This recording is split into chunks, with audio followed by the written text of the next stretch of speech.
Craig Meriwether, thank you very much for coming on. Thanks, Sam. I appreciate this. I know it's been a long time coming. We had some scheduling hiccups, but I've been looking forward to this for a while now. We did, and so did I. Yeah, it's been a long time coming, like you say, but I'm looking forward to getting into it. So, Yeah. I want to start off just by giving a brief sort of insight into what hypnotherapy is. So, a lot of people sort of know the term and maybe have an image in their mind, but could you just give us a brief run through of what it sort of consists of, if that's possible? Sure. It's it might even be helpful to start with what it is not. And Mhm. because a lot of the misconceptions out there from movies and TV shows, which is really unfortunate because this is a very powerful uh, form of healing, not just emotional healing or dealing with mindset issues like confidence, but also physical healing as well. This is great for pain control. It's great for healing acceleration. And not just because I've seen it with the people I work with, but the research is out there. And basically, I think the best way to describe this is we're actually giving back control during Mm. hypnotherapy. We don't take away control. If somebody's struggling with anxiety or maybe anger issues, maybe they know what it's about, maybe they don't. Really, control has already been taken away. You're reacting to your world in a way that was probably not very resourceful, not very resilient to you. And so in a way, you're already hypnotized. You're hypnotized to literally change your physiology to react to the world, even though maybe there's not a real serious threat to your safety. And so, it's really a lot of work for the body to turn on the stress response. The brain has to start creating the hormones of adrenaline and cortisol, dumping into your bloodstream. 300% more blood's moving to the big muscles of your arms to fight. 300% more blood moving to the big muscles of your legs to escape. That's got to come from somewhere. So Mm. your body's turning down the power on your immune system. That's why people get sick when they're stressed. Turning down the power in your digestive system. No need to digest that sandwich to have energy in 7 hours. You're in danger right now. And that's why people get irritable bowel syndrome when, they're dealing with chronic anxiety. So there's a lot of effort in creating a stress response. And so through your perception of your world, you're literally changing your physiology. And again, this may all be happening automatically. And so, in a sense, a lot of people have lost control. They're already hypnotized. So this work is giving you back control, learning how to reset your nervous system, learning literally how to start changing the chemistry in your brain and rewiring your brain. And so we're giving back control. We're really dehypnotizing people from Mm. the unknown, unconscious instructions on how to keep you safe in your world. Dr. Irving Kirsch calls hypnotherapy a non-deceptive placebo. And what he means by that is we know the placebo effect when, let's say, a pharmaceutical company is doing research on a high blood pressure medication. Half the group's going to get that placebo. They're going to get a sugar pill. They're going to be tricked into healing themselves because they know mind will heal the body. So they need to account for that in their research. So half the group's going to be told, yes, they're getting medication, but they're really getting tricked into just taking a sugar pill to see if how many will actually heal themselves. The other half of the group is getting the real medication. And so let's say for our example here, 30% of the people in the placebo group get better. They've healed themselves. Let's say 40% of the people get better in taking the real medication. Well, they have to subtract 30% because maybe they also got better through mind. They healed themselves. The medication had nothing to do with it. So Mm. really only 10% got better, and that's good enough, and we'll put it on the market at, $50 a pill. But nobody really looks, yeah, but 30 more people got better through mind. More people got better through healing themselves. And so hypnotherapy, in just a short little definition, is a non-deceptive placebo. We're not going to trick you into healing yourselves. Mm. You're going to heal yourself on purpose with your intention. Because I can't make anybody do anything they want to do. I know we were talking a little bit before we hit the record button about, the stereotypical, you're getting sleepy with the pocket watch or whatever. And there's a certain element to that of helping people relax. And back in the olden days, and that looks good in the movies and in TV shows, but excuse me, back in the day, that was just so good way to help people relax and focus. Maybe if you've ever been in a boring meeting at work, or a boring conference, or remember back in school, and there was that class that just bored you and you just started staring out the window and you start Mm. thinking about the weekend and how much fun you're going to have on the weekend. That's what you're doing with the pocket watch. You're just kind of trying to get somebody into a more relaxed state, slowing down brainwave state. So going from that beta conscious level of state, like firing around 18 cycles per second, moving down to the alpha brainwave state, firing about 12 cycles per second. Literally, just the biology of it is slowing down brainwave state to enter that more relaxed state, that trance state, that altered state of consciousness. Mm. But it's something we do every day. Again, whether you're bored in school or at a meeting or watching TV, or you're driving home, let's say, and you start thinking about, oh, the meeting tomorrow and you got to prepare for that, or the weekend's coming up, you have people coming over, and all of a sudden you find yourself at your house and you don't remember driving the last 5 blocks. You've altered your state of consciousness while driving a car. And while it's safe because your subconscious mind knows how to drive home, you've done it. If you've lived there several years, 365 days a year, you've driven home thousands of times. So you know how to do it. Just like you know how to tie your shoes, how to ride a bicycle, how to walk down the street. You know how to do it, so your subconscious mind takes over control of driving home the last 5 or 6 blocks. But you've altered your state of consciousness. So this is something you do all the time. We Mm. also know that mind heals the body. You also do that all the time. And somebody cuts their hand, you don't really have to think much about it. Maybe put a little, clean it up and put a little cleaning solution on there. But then it just scabs up, then the scab falls away, and it kind of have that pinkish skin. And then after about a week or so, it's not there anymore. You don't have to think about it. The body just heals itself. So we Mm. know this can happen. So non-deceptive placebo, we're not going to trick you into doing it. We're going to help you relax, move you into an altered state of consciousness, which, while sounds fancy, is really just not unlike meditating, or if somebody does yoga, that relaxation at the end of a yoga class, savasana, or just being bored in Yeah. school or at a meeting at work, or just watching TV. Yeah. Moving into this kind of altered state of consciousness and accessing your power to heal. That's all hypnotherapy is. And it's unfortunate that there's so many misconceptions around TV and movies because it helps move the plot forward. Why spend a lot of time training, Jason Bourne how to assassinate, the person? Uh, why not just hypnotize them and we'll save a lot of money and save a lot of time filming?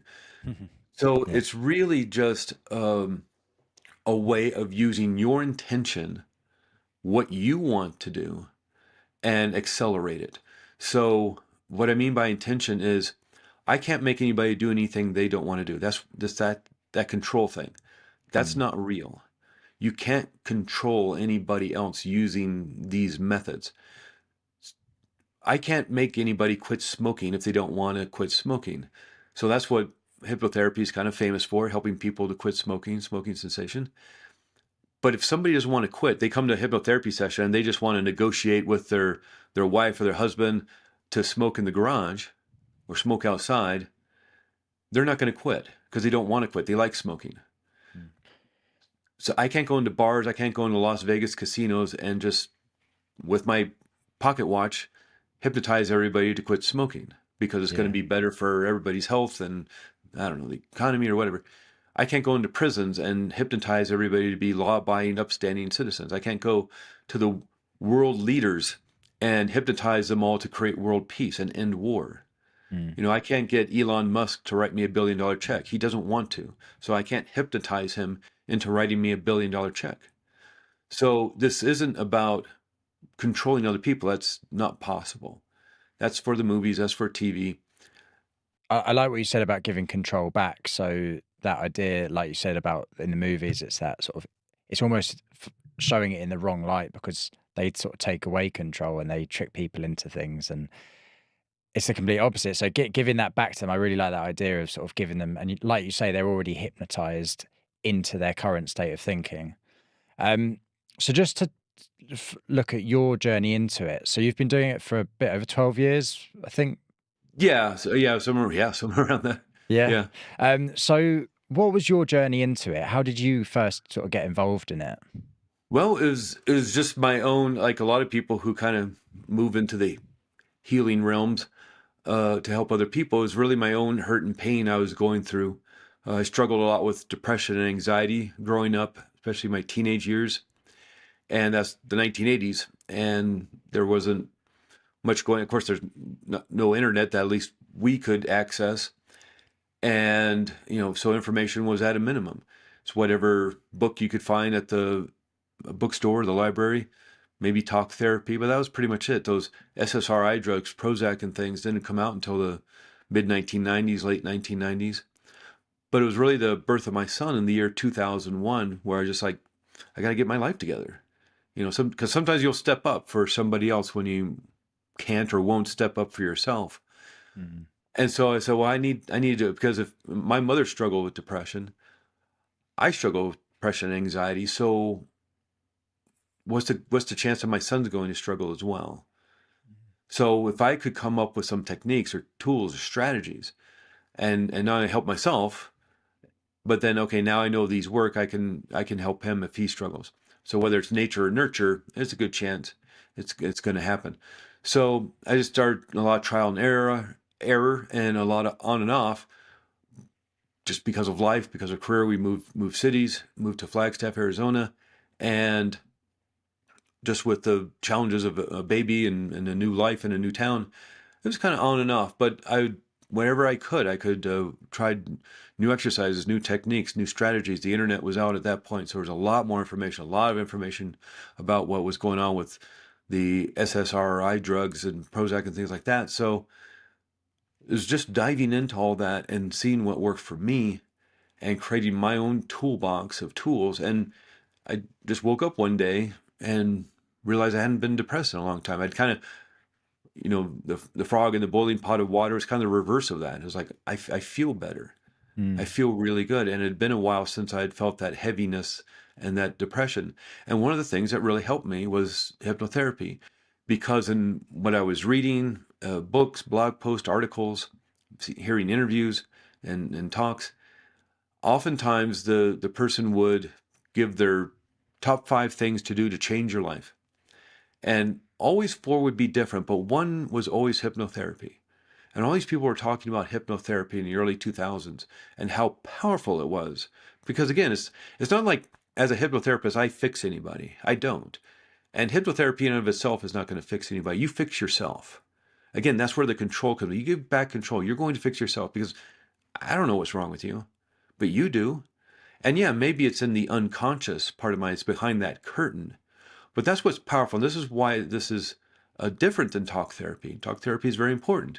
And I suggest everybody do. I think it's important for everybody to do that kind of therapy, just to start talking about life and what you're going through. But in terms of the deeper healing and the core issues, sometimes you don't even know what they are because they are behind that curtain. But you're allowed, by altering your state of consciousness, by moving to a more relaxed, restful state, to open up that curtain and change the instructions on how you perceive your world and how you feel you need to keep yourself safe and protected. And so I used that in the early 2000s to help myself. And it was, going through life again, I got the opportunity to actually train as a hypnotherapist. Went Mm. to a wonderful school here in America. Uh, Hypnotherapy Academy of America is a great school. Yeah, school you actually go to, sit in a classroom with other people, and you learn about this. 9 a.m. to 6 p.m. Monday through Friday for 500 hours. And so it's great training. And that's just the base, on top of all the continuing education and other trainings because this stuff is so fascinating. And so it was really like a lot of people that I think get into helping other people, is this really helped me. And so Yeah. why not use it to help other people? It's just, Yeah, I think it's a really nice story hearing that, how it helped you and how what you went through. And then that's the sort of drive behind it. And obviously that's why it appeals to you now, helping other people who are maybe going through what you went through. So yeah.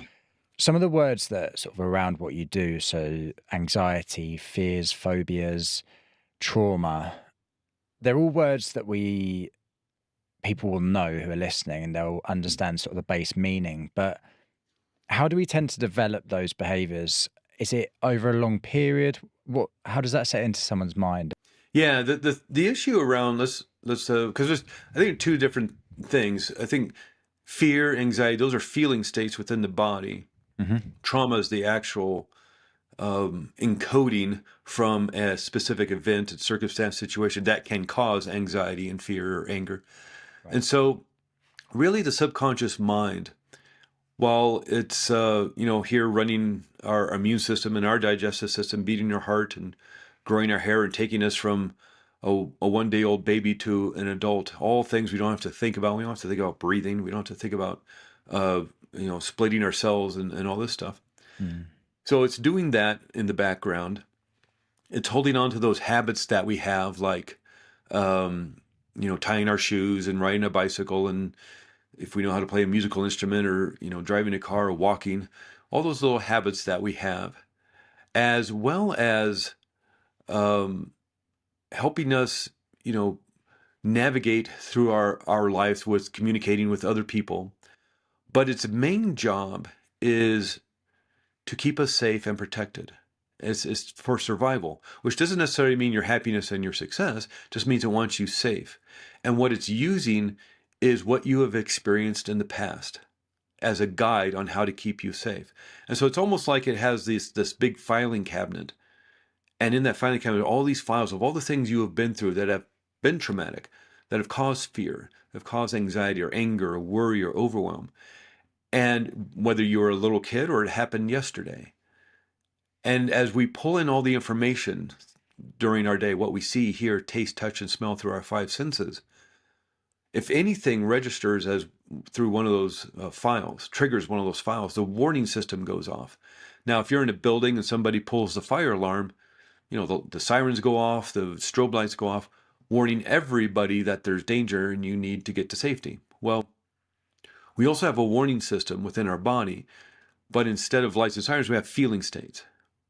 And so as information is coming through our conscious awareness, our subconscious awareness, it may trigger something within our conscious, like this is dangerous, triggers our brain to create that adrenaline, that cortisol, other kind of hormones, neuropeptides, molecules that send the feeling of fear or anxiety or anger or worry or overwhelm into our body to warn us that there's danger. And we want that. You don't want to get rid of all anxiety and fear. That's what keeps you from walking down that dark alley at midnight, even though it's a shortcut home. Mm. Keep to the lighted streets, keep to the cross streets, even though it's going to take you an extra 15 minutes to walk home. Be safe. Don't stand so close to the edge of the building. Keep yourself safe. Here in the Southwest in America, well, I live up in the mountains, but down south in the desert, it would not be unusual to be walking down the trail and there's a rattlesnake in the trail. That's not your friend. Move away from the rattlesnake. That fear of the rattlesnake and the anxiety is going to keep yourself safe. So we want that, but not to Mm. the extent that it's impeding life. That's when it becomes not very resourceful to you. So if you have this chronic anxiety or this chronic anger or fear that's actually impeding life, then maybe the signals are just so ingrained to try to protect you that maybe you're not listening. It's sort of like a fire marshal going in a building and does a fire alarm test and nobody leaves.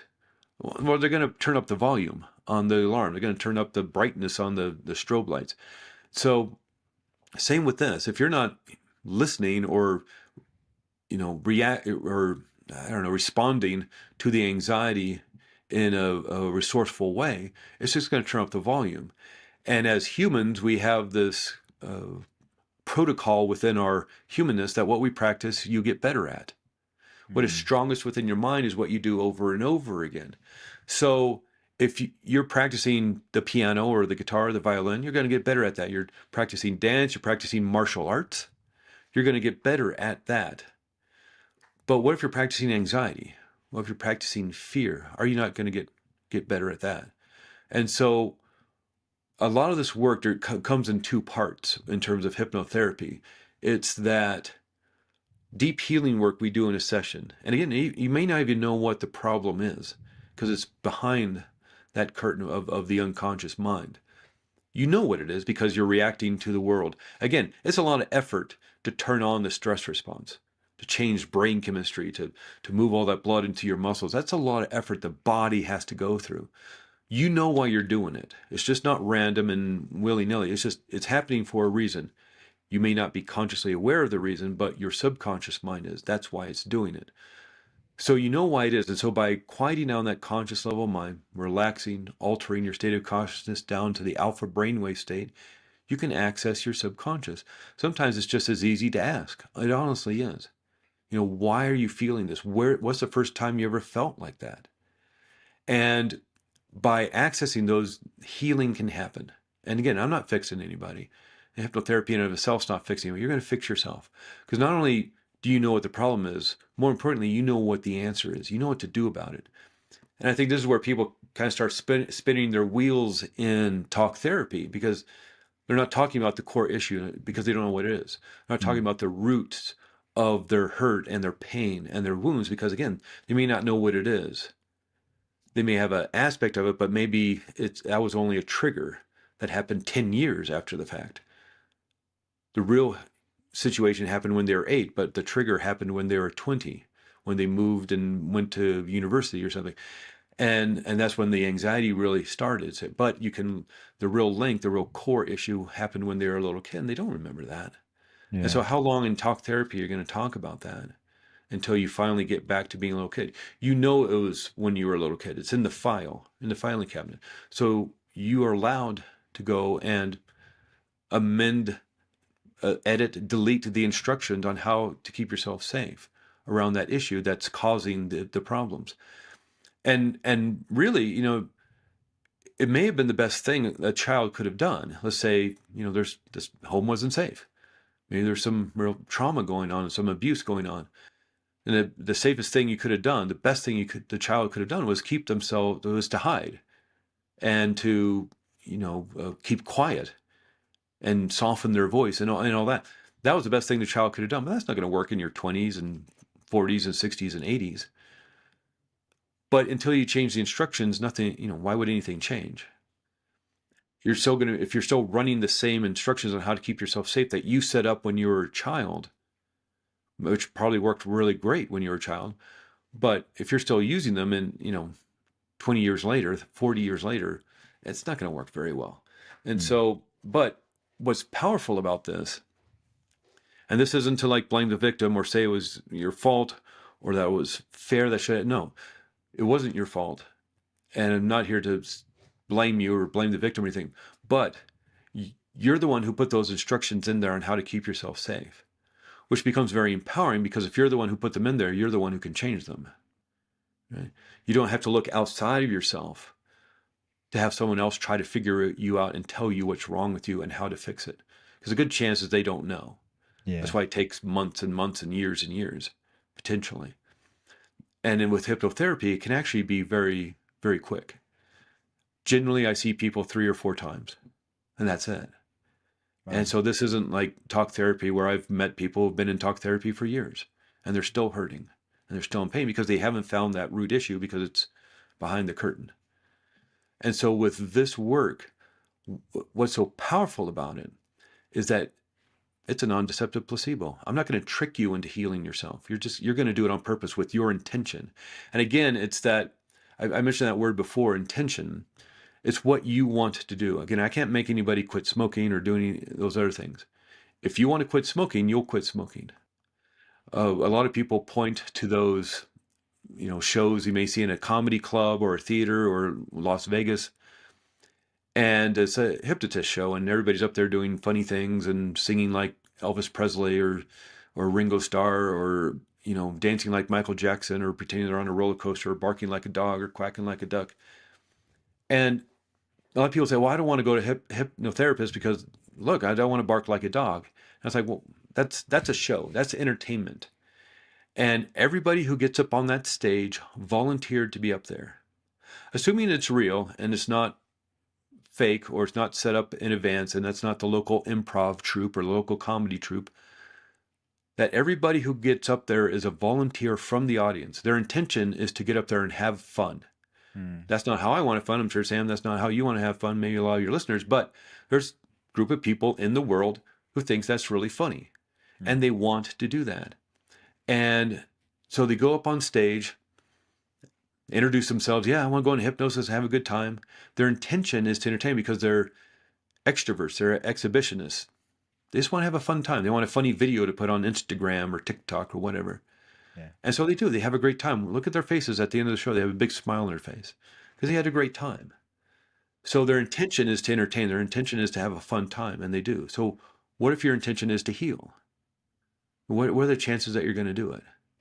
I like the Yeah. idea of putting that intention Yeah. front and center, and whatever your intention is, that's sort of almost the path that you're going to start to move on, whether you know it or not. And that stuff that happens in the unconscious mind, I think there's also a lot of power in what you said in there about realizing that the reactions that you're now doing to whatever the trigger was, say, those instructions, as you put it, you chose them, or what you made them at some point, and you probably have no idea that you did that, and you don't know. But realizing that in the present, and knowing then that you have the power to change them back or change them to a different thing, I think that's really, really nice what I took out of that Yeah. bit that you just spoke about. Yeah.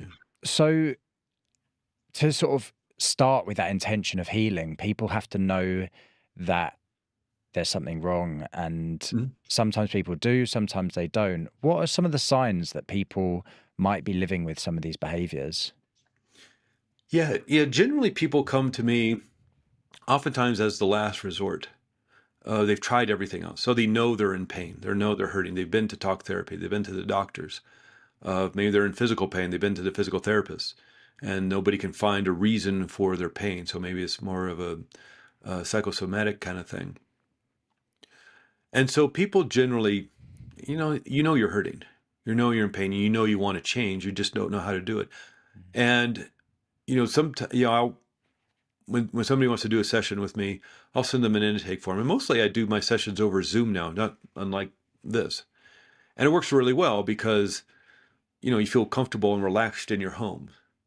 And ever since, the COVID era back in 2020, a lot of these kind of sessions where talk therapy or hypnotherapy, doctor's appointments have been going on Zoom, and it works really well. In fact, there's been research that show Zoom sessions work better than in person because Oh, people feel wow. safe in their homes. They live in a large city. They don't have to drive across town on a Friday afternoon in rush hour traffic.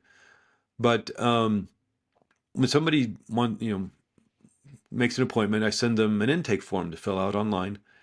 And some people, in terms of describing what they're dealing with and what they want to work on, they might write 8 very detailed paragraphs, which is great. Here's the things I'm going through and what I want to work on. Other people may just write one word, anxiety. That's fine too, because they know what that means to them. And whether it's, 8 bullet points of all the different things in mass detail, or it's just one word, anxiety, or I just don't feel right, or I don't feel like myself anymore. They know what that means. And I just use their words. Okay, let's work on that feeling that you don't feel like yourself anymore. Where does that even feel like? Do you feel that somewhere in your body? Yeah, I feel it right here in my chest. Okay, what does that look like? Is it a color? Is it heavy? Is it light? Is it soft? Is it rough? Is it smooth? Let's describe it. And then you've kind of uh, disassociated from it. It's not really you anymore. It's just this thing you're carrying, like a backpack or like a heavy, uncomfortable coat, and you can take it off. Because it's not you. It's just this maybe aspect that you've been carrying, and so that's why this stuff can go pretty quickly. Because again, you know what the problem is, and if you can point to it in your body. I feel it in my chest or my heart or my gut or the back of my neck or my low back or my head, and disassociate from it, and then link it to the thought or memory that's creating that feeling state. Because again, to create that feeling state, you have to change brain chemistry. And to change brain chemistry takes some effort. So you know why you're doing it. And you know why that anxiety or that feeling that you're not just right or you don't feel like yourself or it's fear or anger. You know why you're doing it. Again, maybe unconsciously. But it takes a lot of effort to change brain chemistry in that way and create that warning signal. So there's a purpose to it. maybe through a thought, maybe through a memory. The big problem is another aspect of being human, is that the mind can't tell the difference between what's real and what's imagined. And that's what gets really frustrating because, yes, there's a rattlesnake, there's a bear coming at you, there's trouble in the street. Yeah, that's real danger, and you need that anxiety and that fear, that adrenaline to get going and keep you safe. But if it's another issue that maybe is caused due to something that happened 40 years ago, that's not a great way to just be moving through life. That's exhausting. And it'll literally change your physiology. And a good example of this is while somebody's having a nightmare in the middle of the night, even while sleeping, will change our physiology. Because let's say somebody having this ridiculous nightmare of a cheeseburger chasing you down the street, throwing coconuts at you. It's stupid. It's not going to happen. But your mind thinks it's real. It's a real threat. Its main job is to keep you safe and protected. And so it has a safety protocol of shoot first, ask questions later. And it'll turn on the stress response. Again, that's a lot of effort. 300% more blood moving the big muscle of your arms and legs, turning on all that adrenaline, turning down the power in your immune system, your digestive system, all in deep sleep. Because of this thought process of a cheeseburger chasing on the street. That's in deep sleep. What's happening in your waking world? If mind can't tell the difference between what's real and what's imagined. And so you're allowed to change the instructions in your subconscious mind. And because of that feeling state that's being created as a warning signal, it's connected to the thought or memory that's creating it, even if it's in the unconscious. There's a purpose behind that warning signal, that feeling state. You know what it is because you're creating it. Again, behind the curtain, maybe, but through hypnosis, through this therapeutic hypnosis, you can open up the curtain, you alter your state of consciousness into a relaxed state, not unlike maybe feeling like you're meditating or watching TV or bored in class, and find out what that is and change it, heal it, amend it, whatever you need to do. And that's why this doesn't take a really long time to do. You know what the problem is, so let's fix it. Yeah, yeah. It sounds a very powerful way to look at it. And obviously, like you said, it's the last resort for a lot of people. But Yeah. for them only doing 3 or 4 sessions on average, that shows the effectiveness really Mhm. of going sort of Yeah. straight to the source, if you like. Like you said, people know what it is that's wrong. Um, in terms of confidence, then, so that's sort of anxiety. So let's talk a little Mhm. bit about confidence and low self-esteem. So you also do work around that. Is that right? Mhm. Yes. Yeah. And that's a problem for, I think, a great many people, because there's a fear of embarrassment or humiliation or just getting it wrong. Because unfortunately, a lot of us learned in school that if we do it wrong, we get punished. We get a bad grade, and then we get grounded at home, and we don't get to go out with friends or whatever. Instead of just, oh, you didn't understand that assignment. Let's just do some extra work to make sure you understand how these equations work or the science works or whatever. But instead, it's like, well, you got punished, and you're going to have to go to summer school, or yeah, I don't know. Yeah. It's unfortunate, and we take that with us throughout life. We don't want to be embarrassed. We don't want to be shown to be wrong, and that can affect confidence because, well, I'm not too sure on how to do this assignment, or I got to get up and do a presentation at the conference, and I don't feel comfortable because I've never done that before. Well, again, there's oftentimes the lack of confidence is just telling you need to practice a little bit. Especially, let's use the example of giving a presentation. Well, if you don't feel confident in that, what can you do to feel confident? Do you need to practice? Do you need to gather some friends or some people from the office or at work and practice in front of them? You need to join an organization here in America as a Toastmasters or something like that and practice. What you practice, you get better at. What is strongest within your mind is what you do over and over again. You are confident in a great many things. Mm. You're confident at tying your shoes. You're confident that you can zip up your jacket. You're confident you can boil water and make pasta. You're confident, great, and those may be small, little, silly things, but there's a feeling state to confidence. I know if I asked you to, you could walk over to your shoes, put them on, tie a bow, and walk out, and your shoes wouldn't fall off. You are confident that you could do that. That's a feeling state in your body. Where do you feel it? What color is it? What does it look like? And now let's link that to the event or the situation that you don't have confidence in. There also, again, may be some work around that you have to practice. Mm. And just linking confidence to getting up and doing a presentation doesn't mean that you're going to do well at the presentation unless you practice. Like anything, it takes some skill to do things. So sometimes that fear is telling you don't have the skill level necessary to feel confident. So get it. So that may mean some extra work.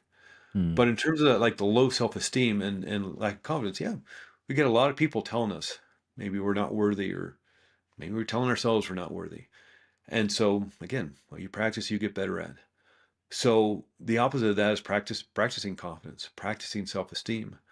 A great way to do that, just a real quick technique, is writing. A lot of people, I'm sure, listening to your show, Sam, know about the gratitude journal, and to write out things you're grateful for. Mm. And the reason why that is important is because we have this part of the brain called the reticular activating system. And its main job is to keep you safe, keep you alive. It's that thing when you're driving down the road and you have the green light, and out of your peripheral vision, you see a car going towards the red, so you automatically slam on the brakes. That's your reticular activating system. The secondary task is to solve problems, find solutions, and create answers. And this is that part of your mind where if you're thinking about buying a new car and you're thinking about, let's say, here in America, thinking about buying a Toyota Prius, now you see Toyota Priuses everywhere. They were there yesterday and last year and the year before, but you didn't notice them because you weren't focused on needing a new car. But now in trying to create a solution to a new car, it gets good gas mileage, I'll get a Toyota Prius. Now you see them everywhere. All the parking lots are driving down the streets. And then you think, well, yeah, like Prius is pretty cool, but I like being outdoors. I like going out in nature. I should get a four-wheel drive car. I should get a Jeep. Well, now you don't see Priuses anymore, but now there's like a Jeep convention in town. There's Jeeps everywhere. Well, they were always parked next to the Priuses. They're always driving down the street, but again, you just didn't notice them. Mm. And so that's your reticular activating system. What you focus your attention on, what's important to you in the moment, you'll start seeing around you. That's because we're being inundated with about 11 million bits of information per second. What we see, hear, touch, taste, smell, the temperature of the room, how bright it is, how dark it is. Things maybe we don't notice unless it's too cold or too hot, too bright or too dark. And so we're being inundated with all this information, but we're only cognizant, we're only conscious of 50 bits of Mm. that 11 million. So we have to filter out a lot of stuff.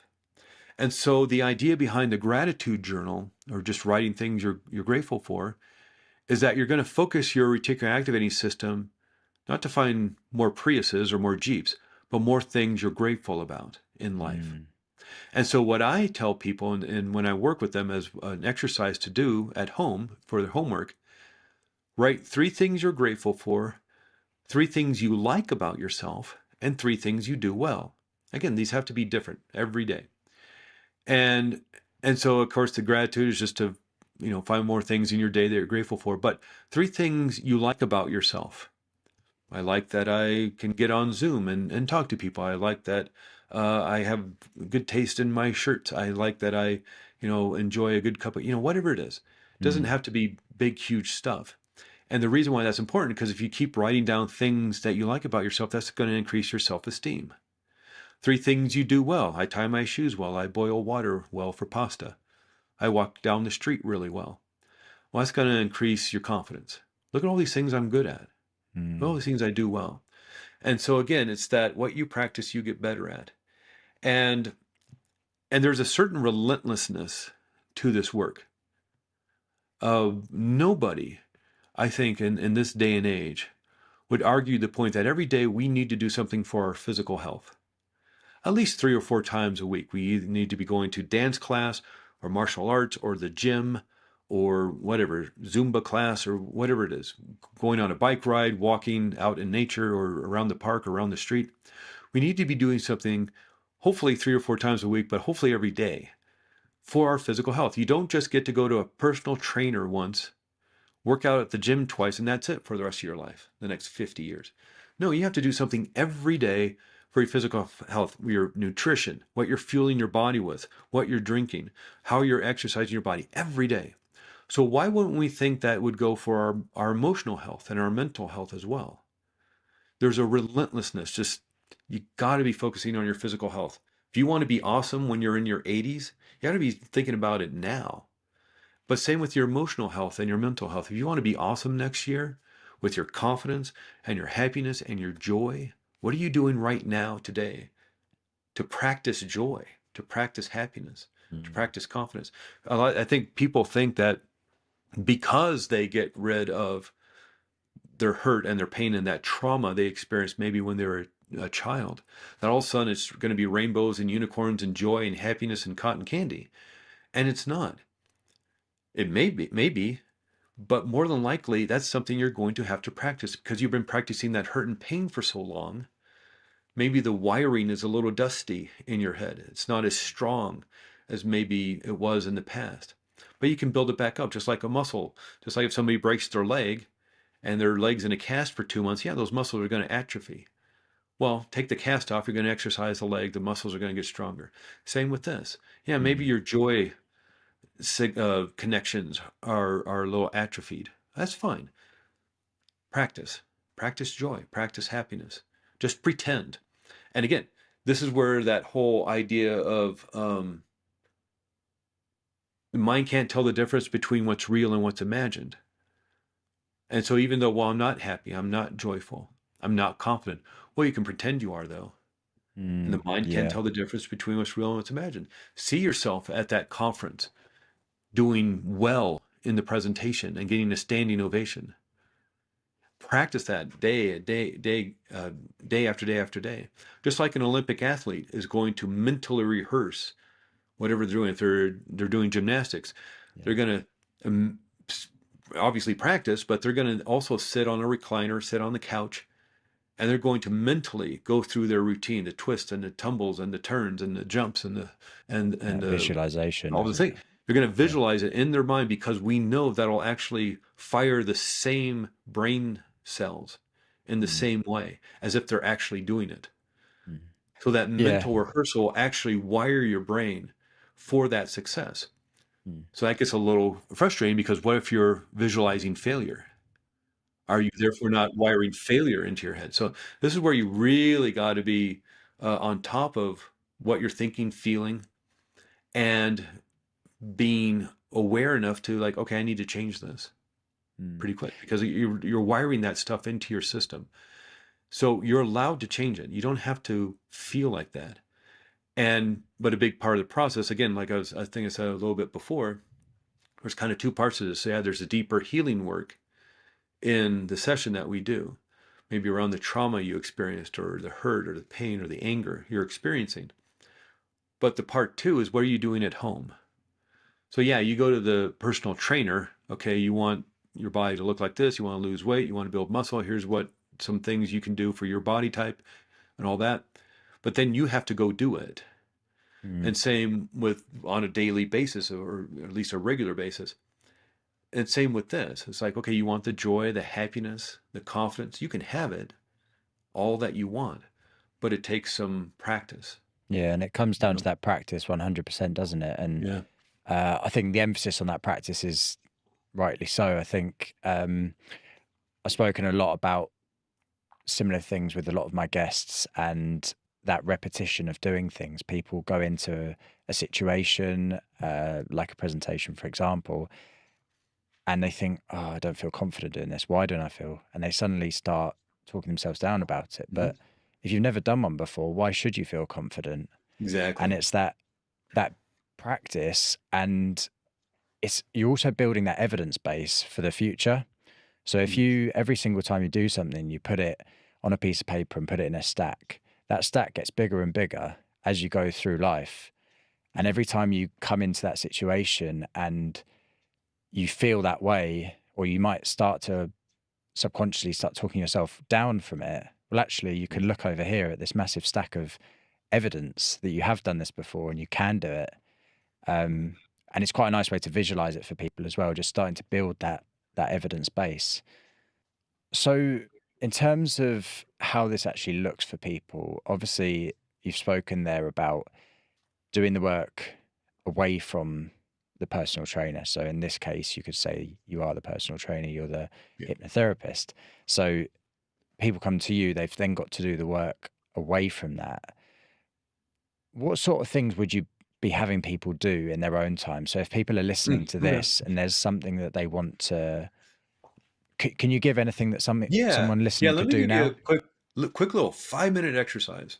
Well, first, the writing exercise. I highly recommend doing that. That's 2 minutes out of Mm, your day. 3 things you're grateful for, 3 things you like about yourself, 3 things you do well. That's 2 minutes out of your life, 3 minutes tops. And it's got to be different every time. mm, And another one is a really great exercise. And of course, if you're driving a car listening to this, maybe kind of clock where we are in our conversation and come back to this. But if it's safe for you to do so and close your eyes, maybe just follow along, and we'll just do this for a couple of minutes.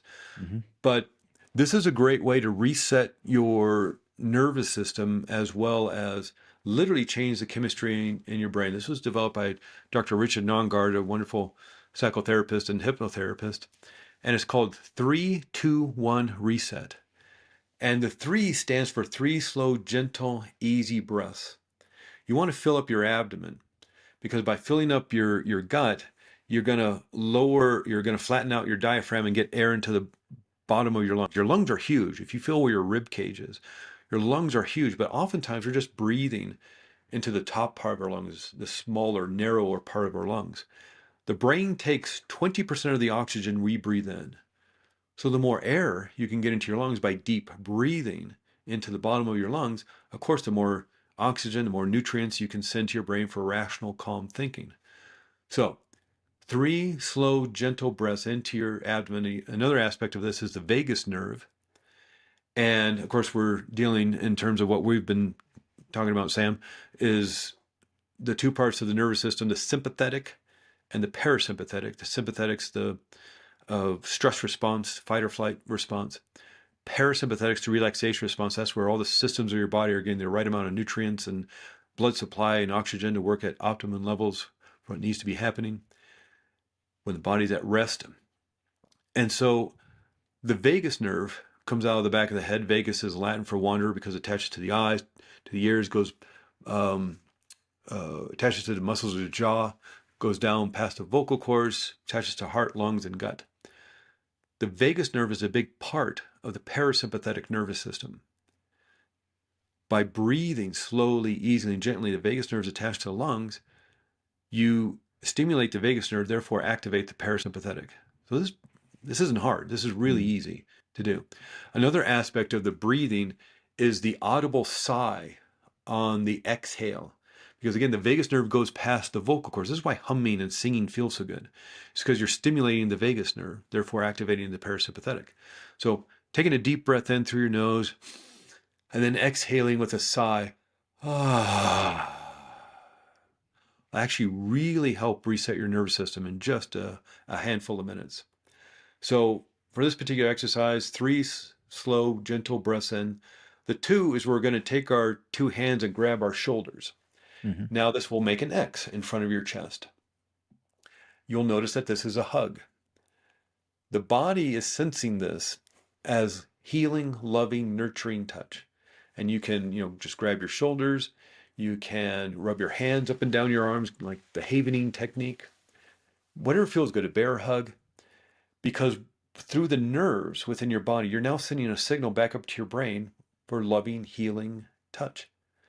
You are now changing the chemistry within your brain to create oxytocin, serotonin, and dopamine, even though you're giving the hug to yourself. And this is also bilateral stimulation, which is a whole another way of creating calm and peace within the brain. And like walking is bilateral stimulation, left foot, right foot, left foot. By operating on both sides of the brain, because right side of the body is controlled by the left side of the brain, left side of the body is controlled by the right side of the brain. When you kind of do the opposite, like walking or drumming on your knees, if you've ever done that or seen somebody do that, it's bilateral stimulation and it helps calm the brain down. And so with this hug, we're now creating oxytocin, serotonin, and dopamine in the brain, literally changing our brain chemistry. And we are now going to supersize all this by thinking of somebody you want to give a hug to. So we're going to start lighting up the visual part of the brain. And this person can be in your life today, be a good friend, a family member, maybe one of your children, both children, all of your children. It could be a dog, your pet, a cat. It could be somebody who's no longer with us, your grandmother, your grandfather. Maybe somebody you've never met before, Mother Teresa, Joan of Arc, somebody. And so 3, 2, 1, reset. 3 slow, gentle breaths in. You're going to grab your shoulders, making that X on in front of your chest. But obviously, this is a hug. You're hugging yourself, and then visualizing somebody you want to give a hug to, pretending. We've talked about this for this last hour. Mind can't tell the difference between what's real and what's imagined. So your mind and body thinks you're hugging somebody you care for. And again, this is changing your chemistry in your brain. You're creating that oxytocin, serotonin, dopamine. You're creating these neuropeptides, these molecules, literally of molecules of love and joy and happiness that are hundreds of millions dumping into your bloodstream. And so you feel different. And so this little exercise, 3, 2, 1, reset, just 5 minutes, 6 minutes, will literally reset your nervous system and change the chemistry within your brain. And you can do this all day long. There's no negative side effects to doing this 10 times a day. It's only positive side effects. And a great time to do it is in the morning. Because remember, I was talking about the reticular activating system. By putting yourself in this state of happiness, of joy, love, you're now focusing your reticular activating system to find yourself more things to be joyful about, more things to be happy about. And it's called 3, 2, 1, reset, not 3, 2, 1, do this once and your life is rainbows and unicorns. Do this over and over and over. Reset yourself over and over and over again. If your life, there's always going to be challenges in life. That's just part of the human experience. And so if you have challenges during your day, take 5 minutes to reset yourself. Before you go to that meeting, before you pick up your kids from school, before you walk back into the house for dinner after a really bad day, reset yourself. Sit in your car and reset yourself. And or go to the bathroom, reset yourself. Find an empty office or your own office or your bedroom or something. Reset yourself. Do it again, and do it while you're going to sleep too. Imagine flooding your body with oxytocin, serotonin, and dopamine instead of worrying about tomorrow or fearing what happened, 6 months ago. Yeah. Imagine instead hacking your system and saying, "Oh no, I'm not going to fear tonight. I'm going to go to sleep feeling awesome," and bathing your entire system in 8 hours of sleep with oxytocin, serotonin, dopamine. Imagine how you're going to wake up in the morning and then do it again. Yeah. And really all that is 5 minutes in the evening, 5 minutes in the morning. That's 10 minutes out of your life to like literally change how you feel on a cellular level. And it's really easy. 3, 2, 1, reset. Super simple. No, I love that. That's really well explained as well. So I'm excited to give that a go. And obviously anyone listening as well, let us know how it went for you. But that alongside the writing as well, I think the gratitude journaling and stuff like that, really between the two, a lot of mind changing things for the positive. So tell me a little bit about your course. Oh, right. I mentioned the ACT test. I've worked with a lot of people who struggle with test anxiety and very intelligent, extraordinarily smart people. But something somewhere triggers this nervousness and anxiety around being tested on the material they know backwards and forwards. And so I worked one-on-one with people and just kind of researching about it because it seemed to be a common experience so many people have, including my own son, probably including myself. I noticed it during a hypnotherapy academy. Okay, we're having a test that's coming up to move on to the next module. It's like, and we're all hypnotherapists, and we're still getting nervous about taking a test.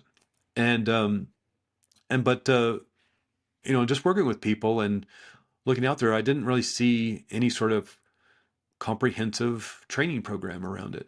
There's some books, some kids' books, some picture books for little kids. There's 5-minute videos on YouTube. But and there's some blog posts on university websites about it, but I didn't see anything really comprehensive. They just usually regurgitate the same talking points over and over again about, oh, you need to study and you need to be well rested and don't eat sugary things or whatever. But I didn't see anything really comprehensive, like, teaching people how to do exercise, like I just taught, like real world solutions to dealing with the anxiety someone feels for a test, or if you're an actor or a musician, an audition or a job interview or public speaking.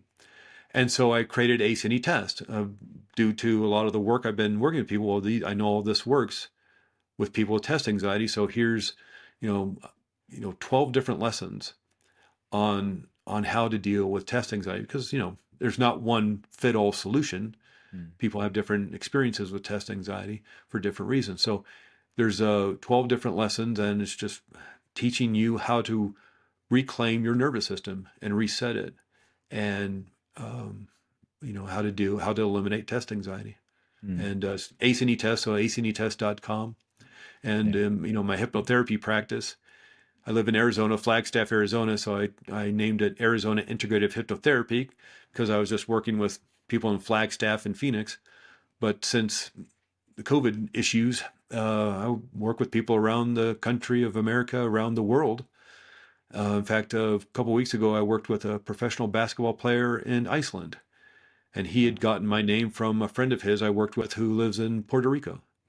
The world is super small. So whether absolutely, I work with people in Vienna and Bulgaria and London, and it's not to toot my own horn, but just to show you the world is small. And so a great way to find me, though, because I know Arizona Integrative Hypnotherapy is a mouthful, but if you Google Flagstaff hypnosis, you'll see me pop up in the search results there. Or aceanytest.com. That's easy to remember. Ace Any Test, yeah. I know you're on any social media or anything for anyone. I do it, but I'm at an age where I'm not very good at it. And so I do Facebook and a little bit of Instagram, but I'm not on there all the time. So email's probably better.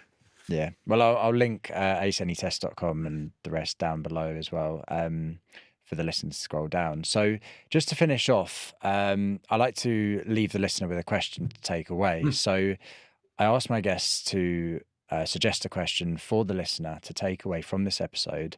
They can then ask it to a relative, a friend, a stranger, and it's just to get them sort of having a conversation. So it doesn't have to necessarily be around what we've spoken about today, but if you could give them a question, what would that question be? That's interesting. I'm a big proponent about the practicing, and I think it would make a really wonderful discussion to ask, what do you see me practicing every day? Or what do you think you practice every day to create either the confidence or the lack of confidence, to create the joy or create the anxiety that you're dealing with?